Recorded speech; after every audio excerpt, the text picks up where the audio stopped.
Mummy जी, मैंने ना सबका खाना बना दिया है, तो अब मैं मायके चली जाऊँ? तुझे बताया तो है बहू कि अंजलि आ रही है। उसकी पसंद का खाना कौन बनाएगा। अब तो खाना बना दिया मम्मी जी। मैंने आपको बताया भी था कि मैंने मायके जाना है। तो अब मेरी बेटी आ रही है, उसको कैसा लगेगा जब तुम लोग घर पे ही नहीं होगे। तुम फिर कभी चली जाना, आज जाने की जरूरत नहीं है। 3 साल के बाद आया मेरा भाई, तो मैं उसे मिला आती मम्मी। ना तुझे समझ में नहीं आ रहा एक बार कि मेरी बेटी आ रही है। उसने नहीं मिलना अपने भैया भाभी से। नहीं जाना तो नहीं जाना बस। अरे मम्मी जी, आप हमेशा ज्योति को ही क्यों दबा के रखते हो? अच्छा, तो तुझे मेरा बोलना दिखाई दे रहा है। तेरी बीवी जो मेरे साथ जबान चला रही है वो नहीं दिखाई दे रहा।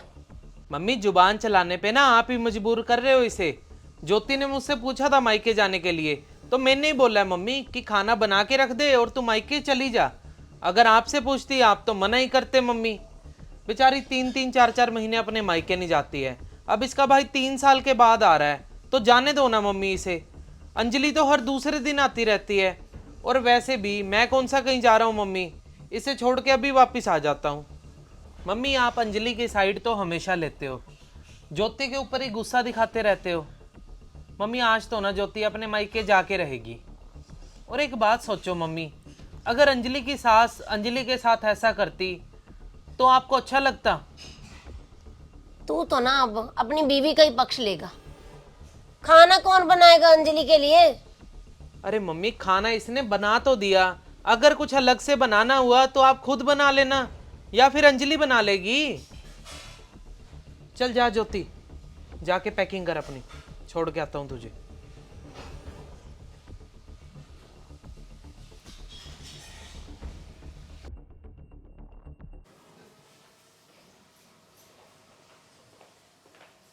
अरे बहू, जाना ही है तो ये क्या पहन रखा है। कपड़े बदल के आ जाके। क्यों मम्मी, इसमें क्या बुराई है? अरे अंजलि भी तो पहन के आती है ऐसे कपड़े, आप उसे तो कुछ नहीं कहते। बहू और बेटी में ना फर्क होता है। बड़ों का कोई लिहाज नहीं है, की तरह ससुराल है। मम्मी, अंजलि आती तो ऐसे कपड़े पहन के अपने ससुराल से ही है ना।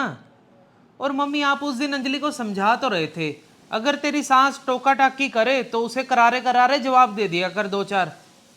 अगर मम्मी ज्योति भी ये सब कुछ करने लगी तो मम्मी, अपनी इज्जत ना अपने हाथ में होती है।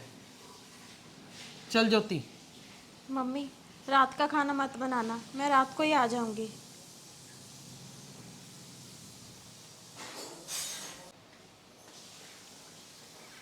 एहसान करेगी जल्दी आके शाम को।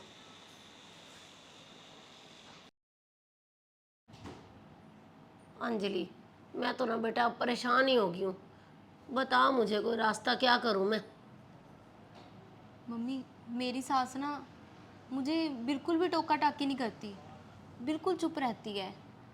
मैं कुछ भी करूं, मुझे कभी नहीं टोका उन्होंने। एक बार आपके कहने पर ना मैंने ताड़ ताड़ जवाब दे दिए थे। उसके बाद से मेरे ससुर जी ने भी उनको समझा दिया कि आगे से मत बोला कर, अपनी इज्जत अपने हाथ में होती है। तो मम्मी, आप ऐसी गलती क्यों कर रहे हो? आप अपनी इज्जत क्यों गंवा रहे हो भाभी के आगे? भाभी तो आपकी इतनी सेवा करती हैं, आपका इतना ध्यान रखती हैं, और आगे से आपको कभी भी कोई जवाब नहीं देती। अगर मम्मी आप हर बात पे ऐसे भाभी को टोकते रहोगे तो तब क्या होगा मम्मी, जब भाभी आपको ताड़ ताड़ जवाब देने लग जाएंगे। और अब तो भैया भी उन्हीं की साइड ले रहे हैं। इसलिए मम्मी, आप ना चुप ही रहो, मत टोका करो भाभी को। हाँ अंजलि, बात तो तेरी बिल्कुल सही है। मैं ना आगे से पूरा ध्यान रखूँगी, कुछ नहीं कहूँगी बहू को।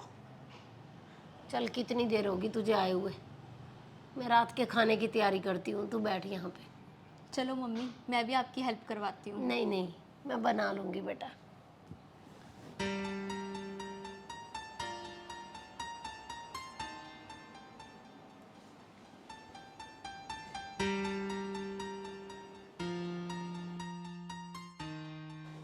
अरे मम्मी जी, मैंने आपको बोला तो था कि मैं शाम को आ जाऊंगी। आपने खाना बना लिया, मैं आके बना लेती मम्मी। अरे कोई बात नहीं बेटा, वैसे भी बैठे बैठे ही मैं तो बोर हो जाती हूँ। और तेरे आने से पहले भी तो खाना मैं ही बनाया करती थी। तो अब सोच रही हूँ कि रात का खाना तो ना मैं ही बनाया करूँगी। चलो अच्छा मम्मी, आपने सब्जी बना दी। इनको ना आपके हाथों की सब्जी बहुत पसंद है।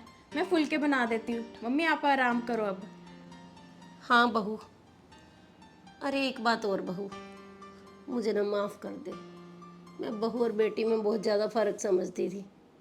आज के बाद ना तो मेरी बेटी है, मेरी गलतियों को नज़रअंदाज कर देना बेटा।